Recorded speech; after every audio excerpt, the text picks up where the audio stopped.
And, so tell me, so what music you listen to right now? What artist as you bumping right now on your iPhone? Oh, well, I absolutely love Raekwon's new album, Only Built for Cuban Links, too. I think it's fantastic, and I'm really happy about that and happy for him. Obviously, Ghostface's new album, too, which I'm listening to, which is hardcore, some things that I just heard. So I'm excited about that. Santi Gold is one of my favorite artists as well. I don't know if you heard her album, but I think it's great, and I know she's working on some new stuff too. So she's one of my favorite artists.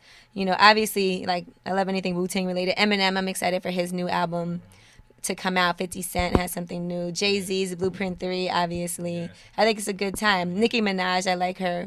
So I'm happy she did her deal and everything. There's so many people right now. Young Money, right? And I like Gucci Mane when I'm in the club. So now that you've been around the industry for so long, how does it differ from what you've been like experienced before to now? Well, that how's the industry different? Yeah, from when you first started to now. I think there's a lot less money for people. Like when I was younger, I was a consultant for a while doing marketing, and I used to get nice checks. Like I worked from home, and I think I had like 4 different clients, and I was making so much money. Everybody was willing to spend a lot.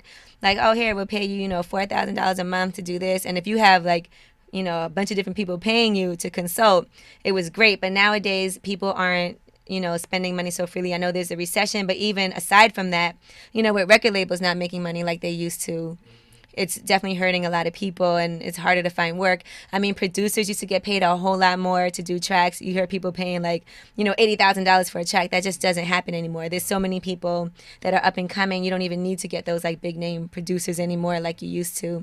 And with the use of social networking and the internet, like online marketing is probably the best way to go. People aren't doing like the street campaigns, like they used to.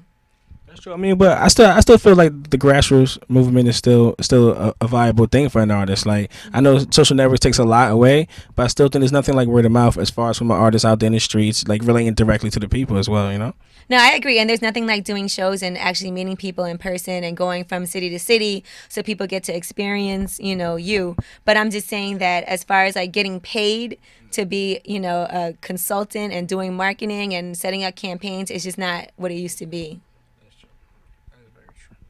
So tell us, I know you say you went to Wesleyan University. So you studied marketing there as well? No, I was an English major. Yeah. Oh, we're looking for an editor. I'm excellent at editing, by the way. I'm very good at grammar and spelling. I'm like a super nerd. That's cool. That's cool. So tell us more about Paul. Like how'd you get linked up with Paul Rosenberg? Well, there's 2 different ways that I know Paul. First of all, should I tell this story? Tell it. Well, okay. When I used to work for Wu Tang, I booked Eminem to open for Wu Tang. At a Park Hill Day. It was like a event that we did every year where it was just like for the community in Park Hill in Staten Island. And so Eminem was kind of always doing the Lyricist Lounge stuff. So it was a big deal. I was like, oh, you want to come and open for Wu Tang? Because I had seen him perform before and I thought he was dope.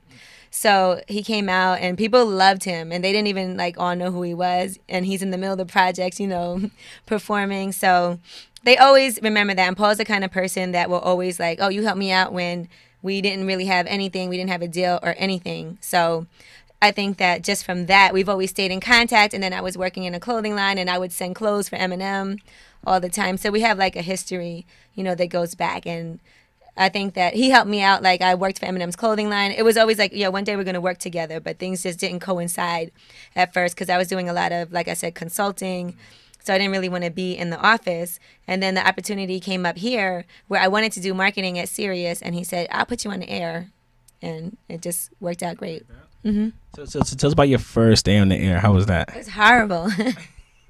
I was so bad. People used to call up and say, she sucks. And it was difficult because Cypher definitely wasn't going easy on me either. And they gave me no direction. Like, it was kind of I understand it though because the way they look at it, I had no experience. I walked in here because I knew somebody, which is never cool for people that have been, this is their career. They don't look at it like, oh, lucky her. She gets a shot to do something that people go to school, and work really hard to get. So I would touch the microphone and my arms would be shaking and I was so scared. And I was at home and I wrote everything down the day before that I was going to do. So it sounded like I was reading. You know, when I was trying to like to help and do the news, they're like, you got to loosen up and relax. And people were calling in, and my feelings were hurt. And you know, but I got over it. I went home, I listened to all my air checks so I could hear what I sounded like and say, oh, I need to lower my voice here. I need to stop talking like this. I need to stop saying, I need to stop saying like. I need to sound a little bit more loose. And I practiced a lot. It took me a while, but you know, preparation definitely helps you be less nervous. As long as you have things prepared to do, at least you know you're not going to be just sitting there like an idiot. Okay. So how's your relationship now with Cypher after all that first day? Oh, I hate him. No, I'm just kidding. I absolutely love Cypher. That's my boy like forever. So, I mean, he helped me out a lot, and I know I held him down as well, and he'll do anything for me. I mean, he tried to get me to come work with him at Hot 97 and everything when he left to go there, so I always will appreciate him. We still speak. I show my support for Cypher all the time. So we definitely want to thank you for coming down, sitting down with us, talking. Yes, right. I came down. I'm so used to people coming to us. Nah, but thank you. Sorry about that. We'll fix that. No, leave that. Leave that. So thank you, sir. Any last words you want to say to your fans and all the Get Signed magazine fans out there? I would say, any last words? Go to teamyee.tv and help me out, you know, so I can get like advertisers and finally make some money. And make sure that if you have to work for no money, it's something you love, you should do that. Definitely, because it will turn into something better. There's nothing worse than getting up in the morning and hating going to your job. I would rather get paid very little and love what I do. And then later on, you end up getting paid more, hopefully. If not, you're doing something wrong. Nice words from a woman driving a Range Rover. I'm not driving a Range Rover. I'm a BMW. All right. Oh, excuse me, BMW. What's up? It's Angela Yee from The Morning After and Lip Service on Sirius XM Radio. So make sure you check that out. And of course, my website, teamyee.tv. And I'm going to take over Get Signed magazine. So you watch and wait. This is what I do.